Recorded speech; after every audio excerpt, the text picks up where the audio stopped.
안녕하세요. 안녕하세요. 이 손녀가 다쳤다고 해서 안 보고는 제가 견딜 수 없어서 어저께 왔습니다. 그리고 이제 살짝 왔다가 하윤이 보고 바로 내려갈 계획이었어요. 근데 뜻하지 않게 이경련 형제님 또 거기 오셔서 제가 그냥 붙잡혔어요. 또 이렇게 참 모처럼 성도님들 얼굴 뵙고 교제할 수 있는 기회가 주어진 것도 너무나 감사합니다. 또 아이를 보고 나니까 제 마음이 참 편안했습니다. 그러기 전에는 좀 많이 힘들었어요. 그리고 뭐 4주 내지 6주 이후에 회복이 된다고 하는 말 들어도 또 제 마음은 그렇더라고요. 그래서 마음이 좀 많이 어려웠습니다. 애를 보고 나니까 이제 좀 괜찮은데 그래도 마음이 아프네요. 할아버지 마음 같습니다. 어제 모처럼 제가 이 군산교회 복음집회에 참석을 했습니다. 남원에 살다 보니까 남원교회는 주변에 있는 지역교회들의 집회에 가는 일이 거의 없어요. 근데 모처럼 오랜만에 복음집회에 참석을 해서 또 아는 성도님들도 뵙고 참 좋았습니다. 이 시간에 제가 떠오르는 대로 좀 말씀을 드리겠습니다. 먼저 시편 68편을 보시겠습니다. 시편 68편.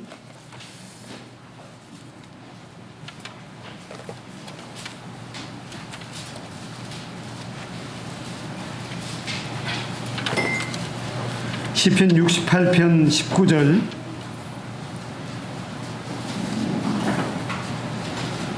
시편 68편 19절입니다. 날마다 우리 짐을 지시는 주, 곧 우리의 구원이신 하나님을 찬송할지로다.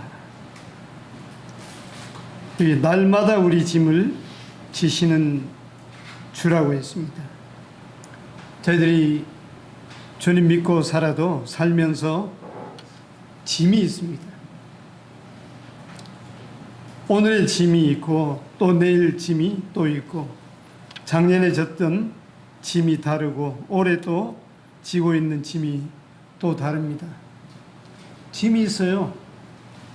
이 땅 가운데 산 날 동안에 제가 필리핀에 살 때였습니다. 2003년도에 소리가 너무 큽니까? 2003년도에 필리핀에 가서 2005년, 2004년, 5년도에 이제 쿠바의 교회가 시작이 됐습니다. 사람들이 주님 믿고 2006년도였어요. 2005년도에 주님이 그 혼집을 한 채 사게 해 주셔가지고 거실에서 예배당으로 쓰고 안에는 저희들이 생활하고 그렇게 했는데 필리핀 살아보시면 한국이 얼마나 좋은지 아실 겁니다. 덥고 벌레도 많고 불편하고 사람들의 국민성도 참 불편한 국민성이에요. 시간도 안 지키고 그리고 믿는 믿음도 불분명하고 가난하고 부자는 너무나 큰 부자이고. 근데 이제 저희가 살던 집이 일반 주택인데 이 물탱크가 있습니다. 세멘트로 된 물탱크. 거기에 이제 땅에 있는 지하수, 그렇게 깊지 않는 지하수를 전기로 빨아 올려가지고 이제 물탱크에 물이 가득하면 이제 집에서 이 수도를 틀면 그것으로 요리도 하고 목욕도 하고 식수로는 쓰지 못해요. 식수는 따로 이제 물을 사서 먹어야 합니다. 그렇게 한데 어느 날 이 물탱크에 물이 막 넘쳐요. 세멘트로 된 물탱크에 물이 넘치고 또 이제 이 수도 파이프가 터져가지고 물이 막 솟아오르고 전 그런데 제가 잘 고치질 못합니다. 그러면 이제 보통 카핀터 또 뚜베로라고 하게 돼요. 이 일롱고로 뚜베로라는 사람은 이 물이 고장이 나면 수도물이나 이런 것이 고장이 나면 그 사람들을 부릅니다. 그래서 목수도 부르고 이 파이프 고치는 사람도 불렀는데 필리핀은 이제 하루 일하면 하루 일당을 주고 그렇게 해요. 그래서 이 작업 시간도 느리고 그런데 하루 할 걸 이틀 하면 이제 돈이 생기니까 다 고쳤다 했는데 그 다음날 또 파이프가 또 터져요. 다 고쳤는데 또 이제 이 옥상에 그 물탱크가 또 물이 또 새는 것입니다. 그럼 또 제가 찾아가서 또 부릅니다. 그럼 와서 또 공사를 합니다. 그리고 또 임금을 줍니다. 그러면 그 다음날 또 물이 새고 또 파이프가 터져요. 이게 이제 며칠 동안 계속이 되는 것입니다. 근데 일부러 안 고치는 것 같지는 않아요. 기술이 없어요. 그래서 이를 어떻게 하면 좋을까? 물은 새는데 고치면 또 원이 치료하고 나중에는 이제 그 목수가 아침에 자전거를 타고 가다가 저를 만나면 아예 도망을 가요. 이제는 와도 손대도 계속 고장이 나니까 자기도 미안해서 제가 부르면 도망을 가요. 그리고 어떤 할 수가 없어요. 이것이 이제 제 마음의 짐이었어요. 그 당시 제 마음이 짐이었어요. 자, 이 말씀을 기억을 했습니다. 날마다 우리 짐을 지시는 주. 주님이 제 짐을 져주시기 때문에 이 문제를 놓고 하나님 앞에 기도했습니다. 필리핀은 아침에 해가 뜨고 나서 8시, 9시 이 정도 되면 더워가지고 안 돼요. 기도하려면 새벽에 일어나야 됩니다. 새벽 4시쯤 일어나서 선선할 때 산책을 하면서 주님 앞에 제 짐을 이야기했습니다. 주님, 제가 저 물탱크 고칠 기술도 없고 파이프 터진 것도 저 다 갈아 끼울 기술도 없는데 이 목수들과 일하는 사람들이 고쳐도 계속 고장이 나니까 제가 어떻게 할 수 없다고. 이렇게 하면 우리가 생활도 곤란하고 참 힘들다고 제 마음에 있는 대로 그 모든 무거운 짐을 주님 앞에 하나하나 다 이야기를 했습니다. 새벽에 일어나서 그 시원한 그늘을 거닐면서 한참 동안 이야기하고 나니까 이제 해가 떴어요. 근데 해가 딱 뜨고 나니까 전화가 한 통 걸려왔어요. 심동식 형제님이 시죠? 그러는 거예요. 예, 그렇습니다. 누구세요? 아, 저 누군데요? 제가 지금 필리핀을 여행을 하고 있어요. 보홀에 왔다가 이제는 세부에 와 있어요. 근데 오늘 밤배를 타면 내일 아침에 일요일로 도착을 하는데 형제님 댁에 하루만 좀 묵어 가면 안 되겠습니까? 그러더라고요. 아이고 좋지요. 오세요. 얼마든지 오세요. 그 한국 형제님이 필리핀 여행을 하러 이제 왔던 거예요. 그래서 보홀을 여행하고 세부를 여행하고 이제 일로일로에 심동식 형제가 선교한다는데 한번 가봐야지. 이제 그런 마음이었던가 봐요. 제가 이제 그 다음날 아침에 이 차를 가지고 항구로 나가서 이제 배에서 내린 형제님을 태우고 저희 집에 모시고 왔습니다. 형제님은 하루 묵고 간다 그랬어요. 근데 대화를 하다 보니까 형제님 직업이 건축 기술자예요. 건축 기술자예요. 그래서 제가 사정 이야기를 했습니다. 사정 이야기를 하니까 자기한테 맡기라고. 그러고는 하루 묵어간다 해놓고는 열흘 있었어요. 열흘 있으면서 필리핀 인부들을 샀습니다. 필리핀은 인건비가 싸가지고 이 형제님이 지휘하고 노동은 그들이 하는 거예요. 청년 3사람이 이제 다시 그 세멘트로 된 그 물탱크 안에 들어가서 작업을 처음부터 다 다시 하는 거예요. 그리고 파이프도 전부 다 고치고, 그리고 하시는 말씀이 이 집이 너무나 더운데 이렇게 하면 더워서 못 산대. 그러니까 지붕에 올라가서 지붕을 크게 뚫고 거기다가 구멍을 내고 이 철망을 두꺼운 걸로 막아가지고 방범망을 만들고 아주 집을 시원하게 했어요.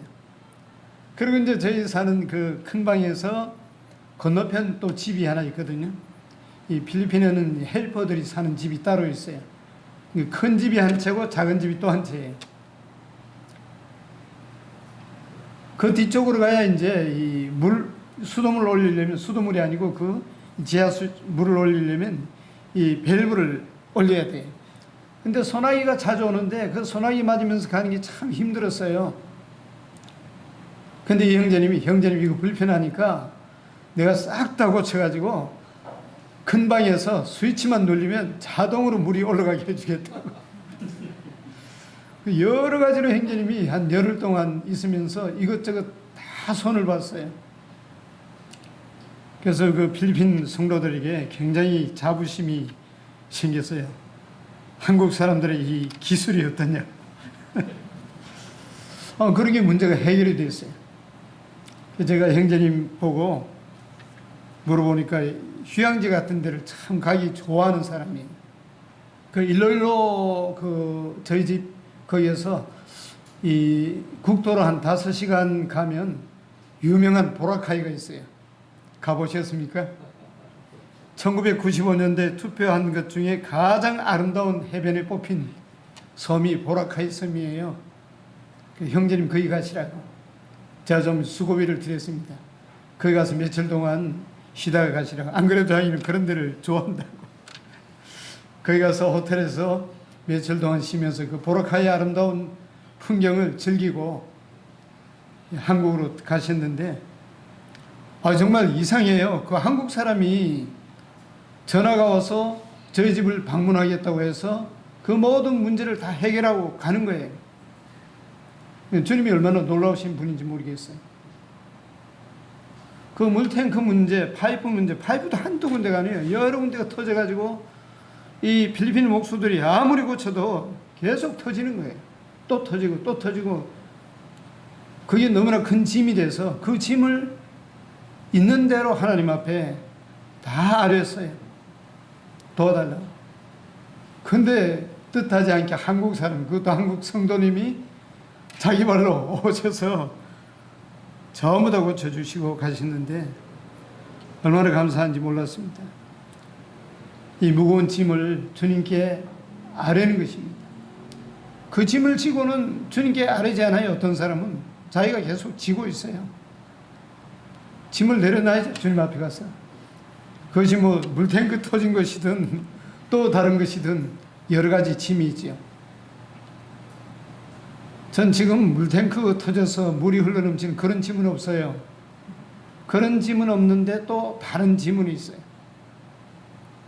그러면 그 짐을 주님께 아뢰입니다.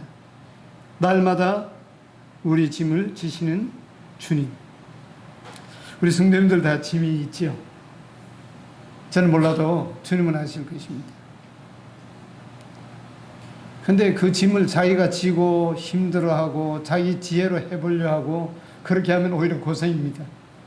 주님 앞에 있는 대로 다 가지고 나가서 있는 대로 말씀드리고 주님의 도우심을 구하는 것. 죄짐 맡은 우리 구주 찬송이 있잖아요. 그 짐을 주님께 맡기는 것이거든요. 사람들이 어찌하여 아뢰일 줄을 모를까. 참 놀라운 찬송인데요. 짐을 지시는 주님이 계셔서 참 감사한 마음이 있습니다. 로마서 10장을 보시겠습니다. 로마서 10장 17절.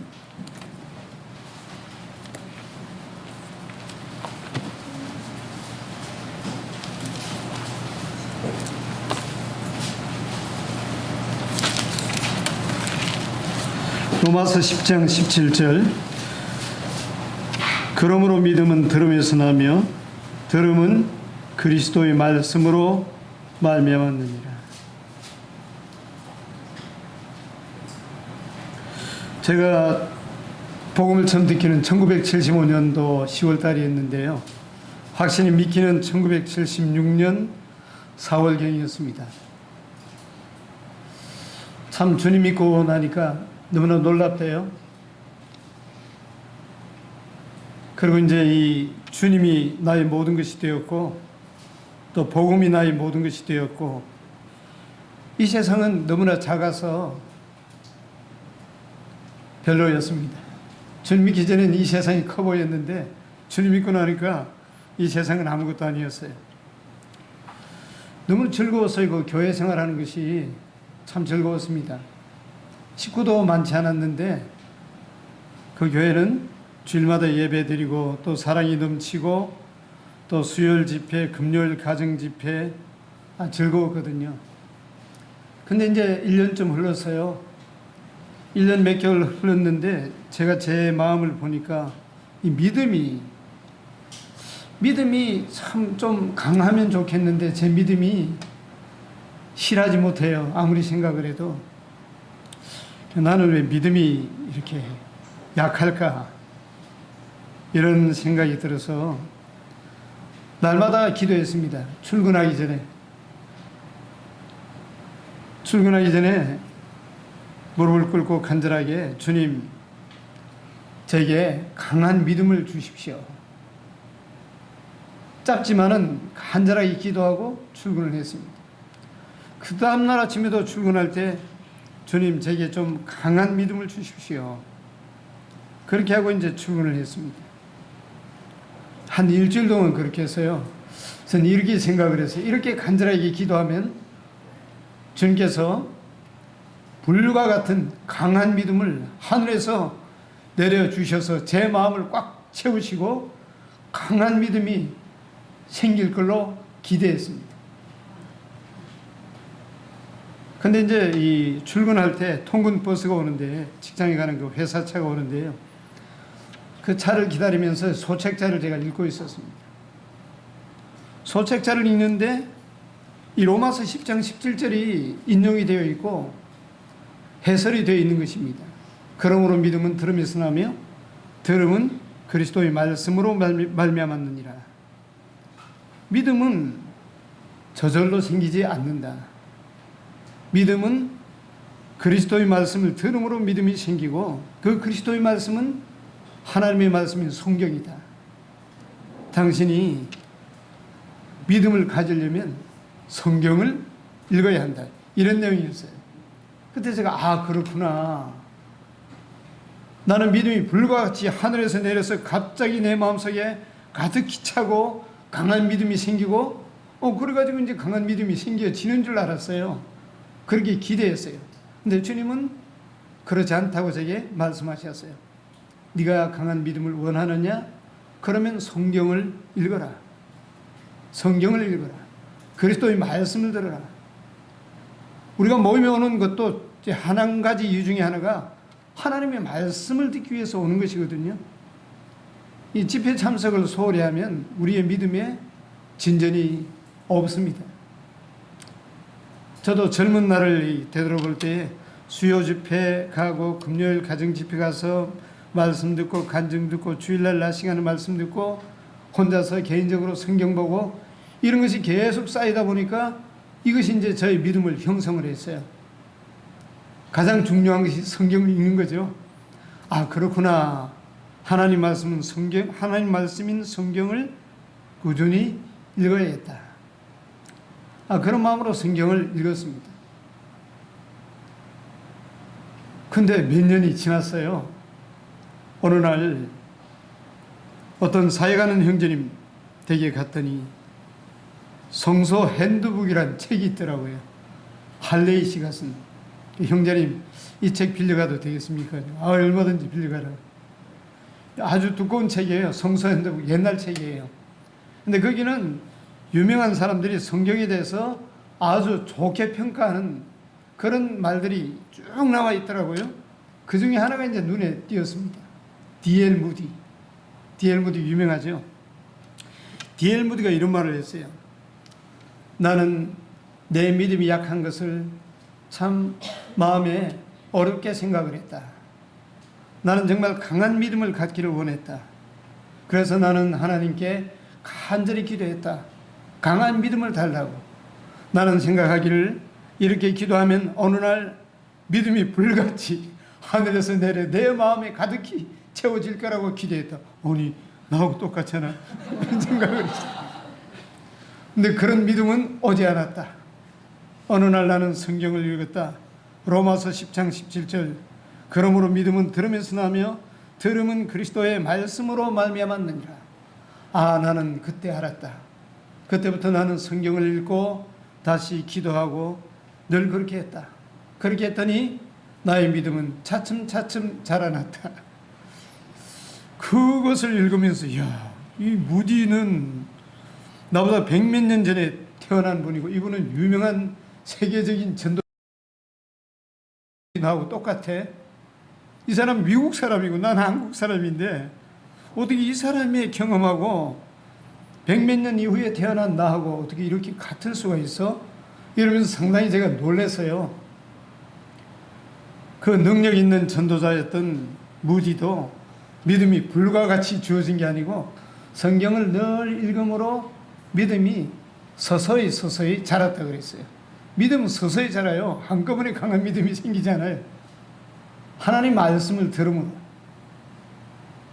그 성경을 먼저 읽어야 하고, 그리고 집회 참석해야 하고, 또 이 교회에서 강단에서 증거되는 말씀을 잘 들어야 하고, 이런 것들이 이제 종합이 됐을 때 믿음이 서서히 자라거든요. 어제 군산교회 갔더니 예배당 앞에 그 강대상 뒤에 이 말씀이 인용이 되어 있더라고요. 기록되어 있더라고요. 그래서 이 말씀이 생각이 났습니다. 또 한 가지는 이런 경험이 있었는데요. 제가 학창 시절에 저는 집안이 불교여서 예수님 그러면 아예 거부했습니다. 할 수가 없어서 집안에서 불교를 신봉하는 집안에서 한 사람이라도 교회 나가면 집안이 아주 망한다는 것이었어요. 그게 겁이 나서 아예 교회를 안 갔지요.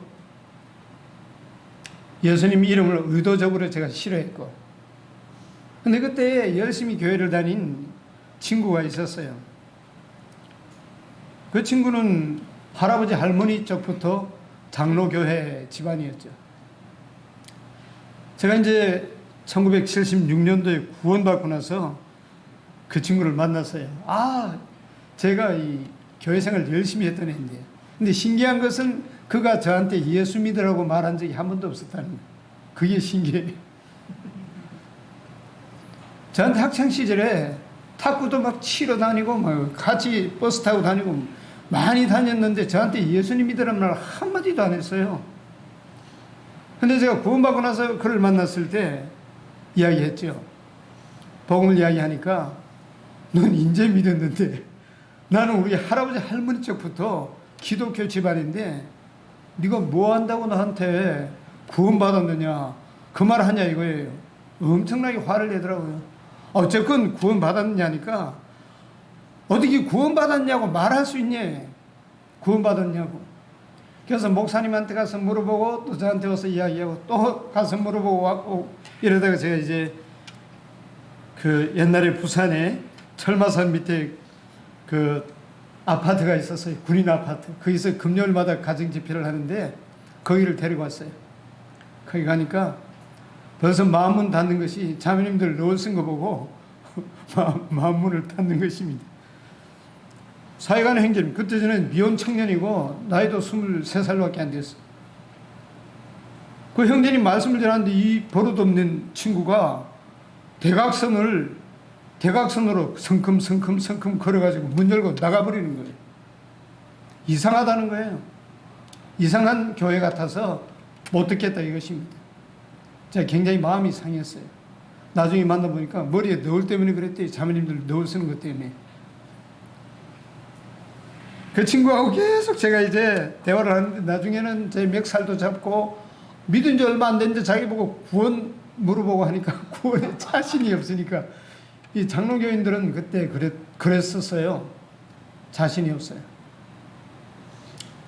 결국 그렇게 하다가 제게 복음을 전해준 형제님이 저보다 나이가 13살 많은데 형제 저 사람하고 상대하지 마. 저 사람하고 상대하면 형제만 괜히 어려움을 당하니까 상대하지 말라고. 근데 그 형제님 마음 그렇지만 전 친구이기 때문에 구원으로 인도해 보려고 계속 만났습니다. 저도 나중에 손들었어요. 손들고는 제가 이 구절을 인용을 했습니다. 이 고린도후서 13장 5절 찾겠습니다. 고린도후서 13장 5절.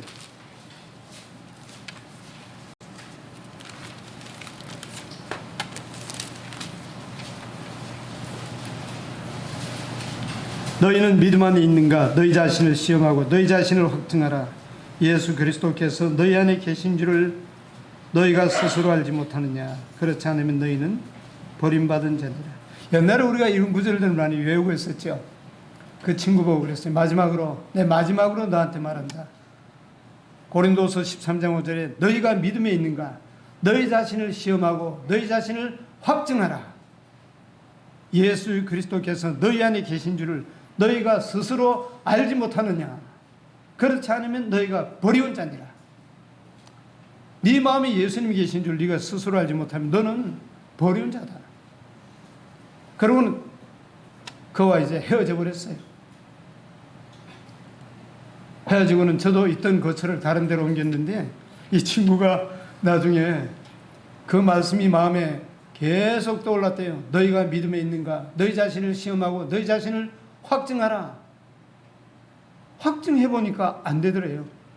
예수 그리스도께서 너희 안에 계신 줄을 너희가 스스로 알지 못하느냐? 그렇지 않으면 너희가 버리운 자니라. 자기가 생각해보니까 자기가 버리운 자였대요. 그래서 큰일 났다. 난 버리운 자다. 그 친구를 만나야지. 하고는 이제 저희 큰누님 댁으로 막 왔어요. 제가 큰누님 댁이 좀 기거하다가 다른 데로 옮겨버렸거든요. 우리 큰누님도 불교여서 안 가르쳐줘요. 통식이 어디 갔냐고. 안 가르쳐줘요. 예수 믿는 쪽으로는 이게 아주 큰누님이 불친절했어요. 안 가르쳐주는 것입니다. 그러니까 얘가 저를 만날 길이 없는 거예요. 만날 길이 없는 거예요. 그런 중에 그 연애 박사가 결혼도 하고 아이를 낳았어요. 3년 후에 어느 날 부산역 앞에서 버스를 타는데 제 이름을 부르는 거예요. 그 친구예요. 벌써 3년이 지났어요. 반갑다. 어떻게 여기서 만났냐. 한다는 말이 내가 너를 얼마나 찾았는지 모른다. 나는 버리운 자야. 어떻게 하면 너처럼 구원받을 수 있냐. 3년 동안 이제 저를 만나기를 그렇게 바랬던 거예요. 많이 마음이 달라졌어요. 이제 완전히 마음이 낮아졌어요. 부인도 있고 아이도 있어요. 근데 구원은 내 마음대로 하는 것도 아니고 내가 너한테 구원을 줄 수 있는 것도 아니고 하나님이 구원을 베푸신 건데 하나님 앞에 기도하자. 우리 집에 가자. 내가 구원받은 간증을 이야기할게. 그래서 이제 하나님 앞에 그 영혼을 구원해 달라고 간절히 기도했습니다. 그 친구는 부산의 저 서쪽 끝에 사하라고 하는 곳이 있어요. 낙동강 하구 그쪽에 사는데 제가 다니던 교회는 동네 교회라고 동쪽 끝쪽에 있어요. 거기서 버스를 타고 부인을 데리고 아이를 데리고 그까지 오는 것입니다. 수요일도 오고 일요일도 오고 마음이 간절해졌어요. 결국은 구원을 받았어요. 그러고는 자기 어머니 권사님, 자기 형 집사님, 또 온통 기독교 집안인데 가서 어머니 구원받아야 됩니다. 무슨 소리냐? 어머니 구원받아야 된다고요. 무슨 소리냐? 나도 젊을 때는 너처럼 열심히 있었던 시절이 있어서 그런 소리 하지 마.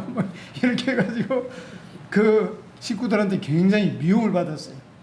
그러면서 나중에 자기 동생도 구원받고 또 형도 구원받고 어머니는 정말 오래가 돼요. 그 어머니는. 그렇게 그 친구가 변화가 됐습니다. 근데 생각을 해보니까 참 놀라워요. 하나님 말씀. 고린도서 13장 5절 한 구절인데 너희가 믿음에 있는가? 너희 자신을 시험하고 너희 자신을 확증하라. 예수 그리스도께서 너희 안에 계신 줄을 너희가 스스로 알지 못하느냐? 그렇지 않으면 너희는 버리운 자니라. 옛날 성경은 그래요. 지금 여기는 너희는 버림받은 자니라. 똑같은 말씀이죠. 이 말씀이 그 영혼을 찔러서 너는 구원받지 않았어. 자기 스스로 그렇게 했어요. 저는 그 장로교인들에 대해서 참 부정적인 생각이 많았습니다. 왜냐하면 만나는 장로교인마다 확신을 가진 사람들이 거의 없었어요. 그렇다고 제가 장로교회 전체를 내가 어떻게 판단하겠어요. 근데 그런 사람들이 많더라고요. 제가 그 친구를 보면서 한 가지 느낀 것은 하나님 말씀은 능력이 있다. 비록 내가 암송하는 투로 그냥 이야기했지만은 그 말씀이 그 사람 속에서 계속 역사했던 것이었어요. 근데 3년 동안이나 찾다가 결국은 구원을 받고 부인도 구원을 받고 자매가 되고 그 집에서 가정집회도 하고 상당히 참 하나님 앞에 감사가 되어 있습니다. 하나님 말씀 능력이 있습니다. 우리는 능력이 없어도 말씀은 능력이 있어요. 근데 제가 요즘 와서 생각을 해봤는데요.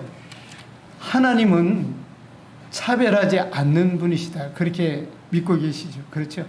네, 저도 거기에 동의합니다. 그런가 하면 하나님은 차별하는 분이시다. 이런 생각도 해봤습니다. 로마서 3장 22절 보시겠습니다. 로마서 3장 22절에는 차별하지 아니하시는 하나님이신데요. 로마서 3장 22절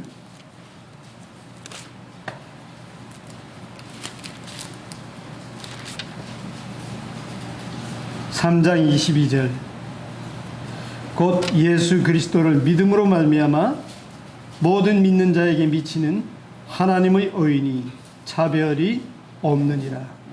차별이 없습니다. 유대인이나 이방인이나 남자나 여자나 자주자나 종이나 차별이 없지요. 예수 그리스도를 믿음으로 말미암아 믿는 자에게 미치는 그 하나님의 의인은 차별이 없습니다. 하나님이 차별하지 않습니다. 예수 그리스도를 믿는 자에게 누구든지 값없이 구원을 주시는 분이고 의롭다 하심을 허락하시는 분이십니다. 그런데 여기는 또 하나님이 차별하세요.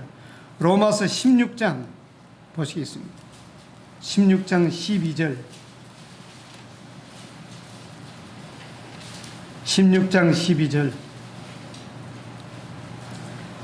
주 안에서 수고한 두루베나와 두루보사에게 문안하라.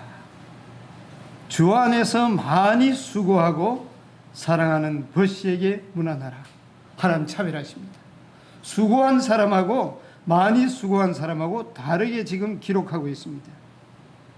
그냥 주 안에서 수고한 두루베나와 두루보사와 버시에게 문안하라. 그렇게 해도 되잖아요. 근데 안 그래요. 주 안에서 수고한 두루베나와 두루보사에게 문안하라. 주 안에서 많이 수고하고 사랑하는 버시에게 문안하라. 우리 성도님들의 그 삶이 로마서 16장에 기록된 것처럼 하나님의 책에 다 기록되고 있습니다. 구원은 값없이 믿기만 하면 그 뒤에가 문제예요. 구원받은 이후에 하나님 앞에서 그 삶이 정말 주님의 영광을 위해서 수고하는 사람하고 많이 수고하는 사람하고 차이를 두고 있어요. 이건 차별해요. 하나님 차별해요. 여기에 차별 안 하면 불공평한 하나님이세요.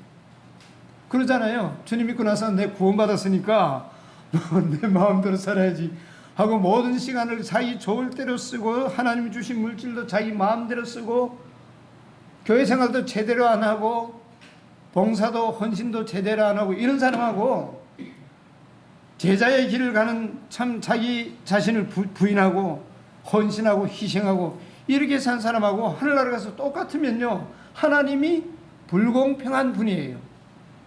근데 하나님은 공평하신 분이거든요. 여기 차별을 두고 있어요. 주 안에서 수고한 두루베나와 두루보사에게 문안하라. 수고했다는 말을 듣는 것도 상당한 영광입니다. 수고했다는 말을 듣는 것도. 근데 여기는 많이 수고하고 사랑하는 버시에게 문안하라. 이것은 더 큰 영광입니다. 하나님은 우리의 삶을 다 보시거든요. 구원은 값없이 받지만은 상급은 그렇지 않습니다.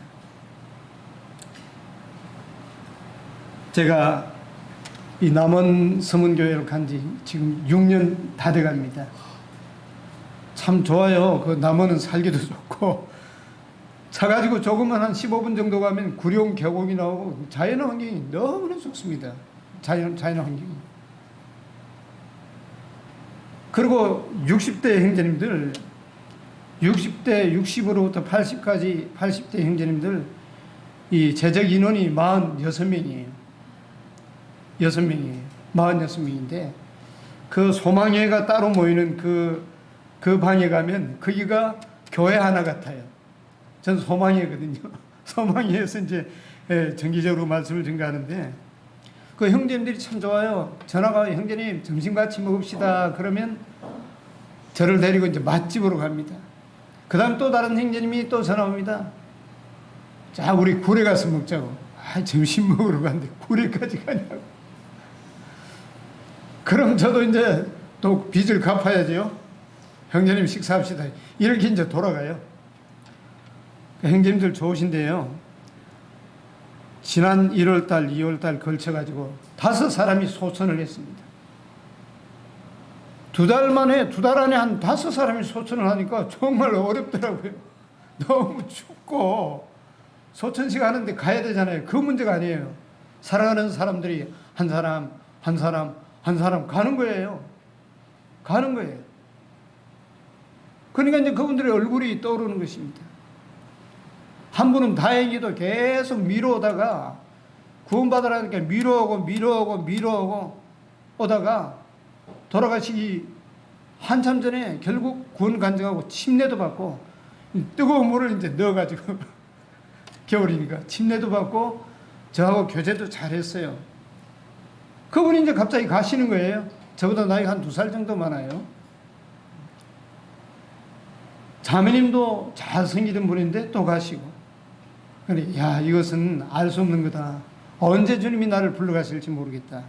근데 그게 문제가 아니고, 가기는 가는데 우리가 하늘나라 가잖아요. 가는데 이 땅 가운데서 나의 삶이 하나님 앞에 평가를 받기 때문에 이게 이제 우리에게는 큰 문제예요. 내가 어떻게 살다가 가느냐, 이게 문제죠. 어떻게 살다가 가느냐. 저는 그 소망의 성도님들하고 친하게 지냈는데요. 이 형제님들이 멀리서 오시는 그 연세 많은 자매님들은 주일만 오셔요. 주일만. 근데 남은 시내에 사시는 분들은 수요일은 꼭 오셔요. 형제님들이. 근데 금요일 날 안 오시는 거예요. 금요일 날.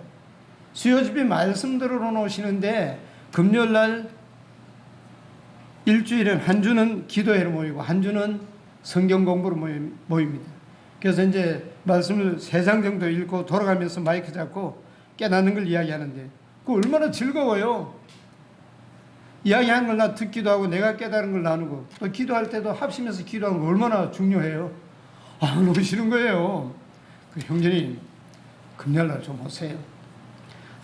관리하는데 그 시간 되면 잠이 와서 안 된다는 거예요. 잠이 와서. 아니 미리 주무시면 안 됩니까? 저도 나이 먹어가지고요. 저도 한국 나이 70이거든요. 근데 수요일 날 한 20분 자고 교회 가야 돼. 그래야 안 졸지. 하는 일 끝까지 다 하고 그냥 교회 가면요. 앞에 어떤 형제님 말씀 전하면 분명히 듣고 있는데 중간에 그 말이 안 들려요. 그때 순간적으로 조는 거예요. 그럼 그 앞에 있는 사람이 얼마나 힘을 빼는지 몰라요. 이 자리에서 누가 졸면요 힘이 빠지거든요. 그래서 미리 자고 가는데 아니 자고 오면 될 건데 그게 안 돼요. 이게 습관이 돼가지고 금요일 날 안 오는 분들은 아예 안 와요. 몇 년 가도 안 와요. 근데 그분들은 좋은 분들이에요. 식사하자고 그러면 식사도 하고 형제님 꽃 구경 갑시다. 봄 되면 꽃 구경 가자요. 가고 한 분은 옛날에 얼마나 춤과 노래를 좋아하는 분이 이분이 변화돼서 구원받은 사람이 됐는데 흘러간 옛 노래는 못 끊어요. 형제님 그러지 말고 나하고 한번 가요. 한번 가서 형제님 노래 부르는 거 한번 들어볼게요. 저를 엄청 좋아해요. 그 대신 형님 수요일 날 나하고 특송 같이 하는 겁니다. 아이 노래 잘해요. 춤은 안 춰요. 노래만 불러요. 이분도 이제 70이 훨씬 넘어서 70대 중반인데 형제님 금요일로 오세요. 아 참이 왔어요. 그러니까 이제 수요일은 오셔요. 그러니까 제가 이제 그분들하고 사귀면서 수요일 날 오게 하다 보니까 의외로 수요일 날 잘 나와요. 근데 금요일은 안 돼. 이거는 안 돼요. 이것까지 이제 하다가 제가 이제 저도 지쳐가지고 더 하면 그분하고 저하고 사이가 나빠지겠대요. 사이가 나빠지겠어요. 아이고 여기까지만 하고 더 이상 말라내야 되겠다. 더 이상 말하고 강요하고 또 싫은 소리 하면 이제 사이가 나빠져요. 저는 사이 나빠지는 거 싫어요. 그분들하고 사이가 좋기 때문에. 그래서 근데 저는 그런 생각입니다. 한창 일할 40대 50대가 교회에 힘이 되고 우리 나이 먹은 사람들은 위에서 기도해주고 그래야 안 되겠냐고. 우리가 할 일이 뭐가 있냐고. 힘을 쓰라고 하는 것도 아니고 무거운 짐을 들려고 하는 것도 아니고 와서 그냥 앉아 있어 줘도 그분들에게 위로가 되고 젊은 사람들이 힘이 되는데 자리라도 채우고 그리고 기도라도 한마디 하고 그리고 성경 공부할 때 내가 한마디라도 짧게 마이크 잡고 말하고 그게 주님 앞에서 우리가 할 일이 아니냐. 근데 그게 그렇게 힘이 들어요. 안 돼요. 전멸이에요. 금요일은 전멸이에요. 금요일은 전멸. 그래도 있네. 요즘은 형제님 두 분이 더 오십니다. 수요일은 다 옵니다. 수요일은 주차장이 좁아가지고 늦게 가면 주차 못해요. 근데 금요일은 열심히 있는 성도들만 모이고 이래서는 안 되는데 하지만 이것은 제 생각이고 더 강요하면 제가 공적으로 말했어요. 형님들하고 사이 나빠질까봐 더 이상 내 말 안 하겠다. 사이 나빠질까봐. 그래서 주님 오심이 가까운데 우리가 더 충성스럽게 주님을 섬기면 좋겠다는 생각을 합니다. 예, 계시록 3장 15절, 요한계시록 3장입니다. 3장 15절, 16절 보시겠습니다. 요한계시록 3장 15절.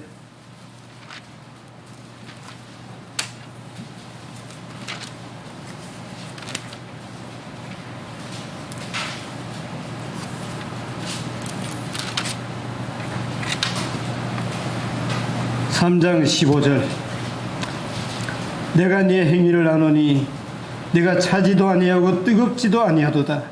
네가 차든지 뜨겁든지 하기를 원하노라. 네가 이같이 미지근하여 뜨겁지도 아니하고 차지도 아니하니 내 입에서 너를 토하여 버리리라. 라오디게아 교회에 하신 주님의 말씀이었습니다. 마지막 교회죠. 이 라오디게아는 상업도시고 굉장히 돈이 많은 그런 도시였습니다. 라오디게아 교회도 금전적으로는 부유했던 것 같아요. 근데 주님은 영적으로 너희가 참 가난하다. 그렇게 말씀했습니다. 우리의 부여는 물질이 아니고 영혼이죠. 시편 기자도 그렇게 말했습니다. 나의 재산은, 나의 소유는 이것이니 주의 말씀을 지킨 것입니다. 우리 성도님들의 재산이 얼마나 되십니까? 물질 말고 주의 말씀대로 살았던 그것이 나의 재산이거든요. 우리가 하나님 앞에 가지고 갈 것은 그것입니다. 얼마나 전에 그 타이타닉 보러 들어갔던 사람들이 다 참 슬프게 세상을 떠났는데 굉장히 돈이 많은 사람이 있더라고요. 근데 너무 마음이 아팠어요. 어떻게 그렇게 허망하게 갈 수가 있나. 그러면 자기를 위해서 모은 그 많은 물질들은 무슨 소용이 있나. 그러한 물질들을 복음과 하나님의 영광을 위해 썼더라면, 그것만을 믿는 사람이었다면 하나님 앞에 가지고 갈 것이 많았을 텐데 참 마음이 아프대요. 근데 관광 한 번 하는데 3억 몇천만 하는 거 부럽대요. 그 사람이. 야, 관광 한 번 하는데 3억 5천만 원을 쓸 수 있는 정도의 재력이라면 내가 그 돈이 있으면 참 쓸 데 많은데 이제 그런 생각을 하고 그 사람이 그 면에서는 부럽더라고요. 이 라오디게아 교회는 물질은 부했지만은 영혼은 그렇지 않았던 것 같습니다. 근데 여기는 이 역사 기록을 보면 멀리서 이 뜨거운 온천물을 파이프로 연결해 가지고 이 라오디게아 도시 안으로 가지고 왔대요. 그리고 멀리서 아주 차가운 샘물을 끌어들였대요. 샘물이 얼마나 차갑고 신선해요? 온천물이 얼마나 뜨거워요? 근데 이 라오디게아 도시 안으로 들어오면은 그 뜨거운 온천물이 미지근해지는 것입니다. 그 차가운 샘물도 미지근해지는 것입니다. 실은 온천물은 뜨끈뜨끈해야 좋죠. 그리고 샘물은 차가운 샘물이 좋죠. 근데 이게 미지근해졌어요. 근데 라오디게아 교회의 영적인 상태도 미지근한 상태였어요. 그래서 주님이 차라리 내가 너를 토해버리고 싶다. 뜨거운 열정, 주님 그것을 원하십니다. 이 로마서에도 열심을 품고 섬기라 그랬습니다. 열심을 품고 주를 섬기라. 일본어 성경에는 레는 뭐에? 레는 뭐에? 레는 영이고 뭐에는 불탄다. 영혼이 불타서 섬기라. 그렇게 나와 있습니다. 직역을 하면 일본어 성경은, 우리나라 성경은 열심을 품고 주를 섬기라. 이 뜨거운 것이거든요. 차가운 건 어떤 걸까요? 신선한 심령입니다. 신선한 마음. 차가운 신선한 마음. 우리 마음이 신선할 때, 기도가 신선할 때 그 기도가 상달되고, 우리 마음이 신선할 때 하나님의 말씀이 내 마음속에 들어오고, 안 신선한 건 어떤 거야? 아이고 저거 다 아는 말씀인데 이거 마음이 신선하네. 아이고 저 얘기를 또 하나, 저거 내가 지금까지 몇 번이나 들은 건데 이건 마음이 신선하잖아요. 예배 때 감사도 아이고 또 저 기도 또 한다. 이게 신선하지 않은 거예요. 하는 사람도 문제가 있을 수는 있어요. 근데 듣는 사람도 문제가 있을 수가 있어요. 아까 로마서 10장 17절 이거 얼마나 많이 읽혀졌던 말씀이에요. 고린도서 13장 5절도 얼마나 많이 이야기되었던 것이에요. 방금 이 말씀도 그래요. 아유 또 저 말씀 하냐 이럴 수도 있어요. 근데 우리의 마음이 신선하면 그 말씀이 신선해요. 우리의 영혼이 신선하면 똑같은 예배 때 감사기도도 아멘이 돼요. 그래서 우리가 예배이든지 공중 예배이든지 개인적인 기도 시간이든지 말씀 시간이든지 또 집회에서 말씀을 듣든지 신선한 마음 그리고 뜨거운 열정 이것을 가지고 할 때에 주님이 기뻐하십니다. 근데 이것도 아니고 저것도 아니고 미지근해가지고 주님이 토하고 싶다 이것입니다. 이렇게 살진 않았으면 하는 그런 마음이 있습니다.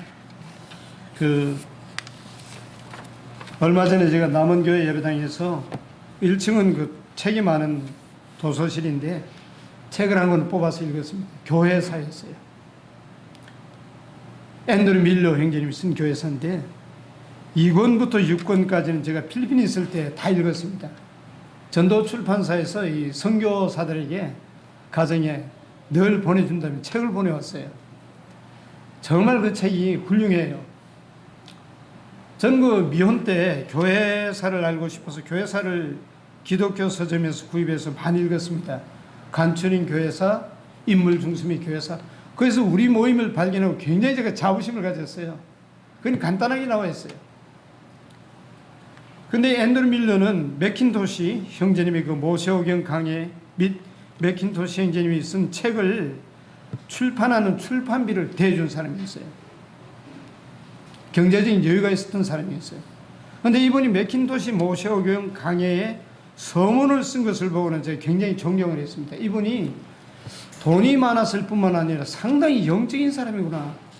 이 강해에서 서문을 보고는 그러고는 앤드류 밀러가 누굴까 했는데 그것만 제가 알고 있었는데 필리핀에 있을 때 앤드류 밀러가 쓴 교회사를 보내왔습니다. 1권부터 6권까지.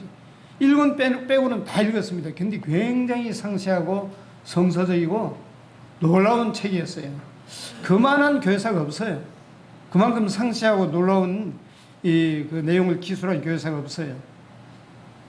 그런데 1권은 제가 이 사도행전을 반복을 해서 쓴 것 같아가지고 그때 안 읽었는데 며칠 지난주에 저 1권을 한번 읽어보자 하고 읽어보니까 사도행전에 있는 내용만 한 것이 아니라 1세기, 2세기, 3세기까지 다 기술을 했더라고요. 그러니까 2세기에 이그나시우스 안디옥 교회의 장로였죠. 그분이 순교당하는 것. 폴리캅이 순교당하는 것. 폴리캅은 서머나 교회의 장로였습니다. 순교당하는 것. 아주 처참하게 그리스도인들이 화형을 당하고 순교를 당하고 교수형을 당하고 그렇게 짐승의 밥이 되고 그런 내용들을 쭉 읽었습니다. 예수님 믿는다는 그 믿음 하나 때문에 로마 황제에 대해서 그 책이 한참 잠겨 있다 보니까 제가 살고 있는 이 시대를 잠시 잊고 그 먼저 세상을 떠난 순교한 그리스도인들의 그 세계를 생각을 하면서 거기에 좀 빠졌어요. 그리고 이제 끝나고 나서 책 다 보고 나도 차를 몰고 집으로 가는데 이상하더라고요. 야, 지금 내가 살고 있는 이 세상은 얼마나 안일한가. 너무나 안락한 세상이었어요. 남원은 참 편리해요. 서울 가려면 그 고속열차 타면 금방 가고요. 바다 보고 싶으면 여수 가면 무궁화 타도 1시간 남짓하면 가요. 굉장히 편리해요. 지리산도 있고, 그리고 형제님들 수시로 만나서 식사하고, 지금 그런 분위기예요.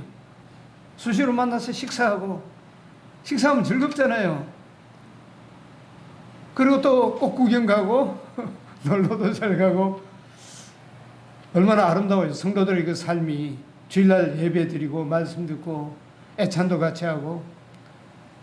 근데 제가 생각을 해보니까, 나는 이렇게 편안하게 사는데, 옛날에 그 저스틴, 순교자 저스틴, 이그나시우스, 폴리캅, 그리고 수많은 그리스도인들, 그들이 결국은 하나님 앞에 설 텐데, 나도 주님 앞에 설 텐데, 그들과 내가 서 있을 때 주님이 나를 어떻게 보실까? 이 생각이 드는 거예요. 그래서 약간 움찔했어요. 그들의 삶과 나의 삶, 그렇다고 꼭 내가 주님을 위해서 순교당하고 죽고 불행하게 되고 그것만이 뭐 잘한 건 아니잖아요. 꼭 그렇게 살라고 한 건 아니잖아요. 하나님 말씀에는 고요하고 단정한 중에 평안한 생활을 하려 합니다. 위정자를 위해서 기도하라 그랬어요. 정치하는 사람을 위해서. 정치하는 사람은 정치 잘못하면 나라가 망해요. 그래서 위에서 기도하라 그랬어요. 그래서 그 이유가 너희가 고요하고 단정한 중에 평안한 생활을 하게 하려 합니다. 우리 성도들이 평안하게 사는 것 하나님의 뜻이에요.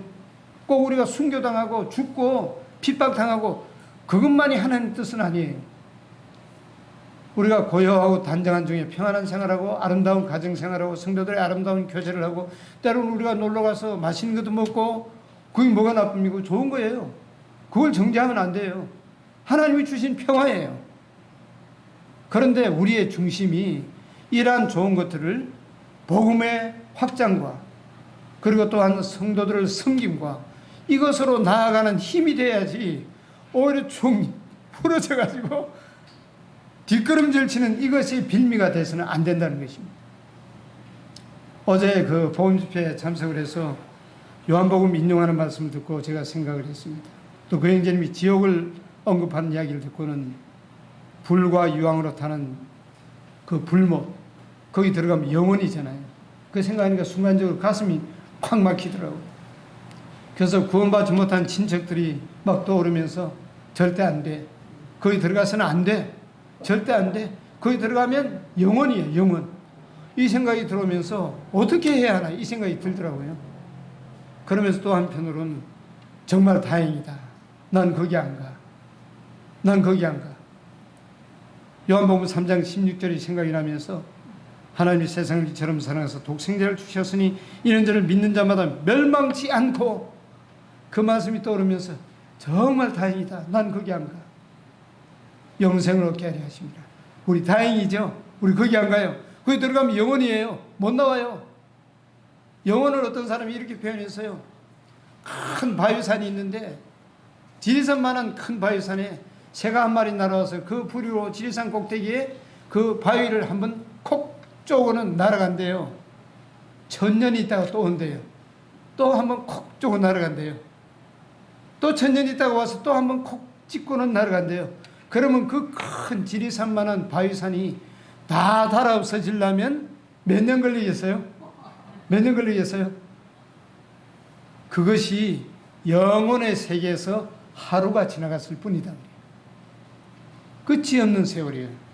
불과 유황으로 타는 불못에서 영원히 사는 것, 그건 멸망입니다. 끔찍해요. 근데 제가 하나님 앞에 주님 감사합니다. 난 거기 안 갑니다. 난 영생을 얻었습니다. 이런 마음이었어요. 어제 복음집회 할 동안에 줄곧 그런 생각을 했어요. 우리 성도님도 그렇죠? 안 갑니다. 근데 문제는 주님 앞에 섰을 때 상급이 있어요. 내가 각 사람에게 일한 대로 상을 주리니 그렇게 말씀하셨어요. 그런데 마지막에서는 22장에는 이렇게 말씀하고 있습니다. 생명수 샘물을 목마른 자에게 값없이 주리니 원하는 자는 이것을 얻는다 그랬습니다. 구원은 값없이 줍니다. 생명수샘물은 값없이 줍니다. 상은 그냥 안 줘요. 일한 대로, 수고한 대로. 그럼 어떻게 사실 거예요? 주님 앞에 가면 상 받아야죠. 어려운 거 요구하는 거 아닙니다. 내가 할 수 있는 것, 내가 할 수 있는 것, 최선을 다하는 것, 그것을 하면 주님은 잘하였도다. 네가 작은 일에 충성하였으니 내가 많은 것으로 맡기리니 내 주인의 즐거움에 참여하자. 저도 이렇게 말씀드리지만 저도 최선 다하지 못하거든요. 그래서 이렇게 나이 먹고 있다가 이제 호련히 가면 어떡하나. 살아있을 동안에 열심히 섬겨야지, 할 수 있는 한. 그런 마음.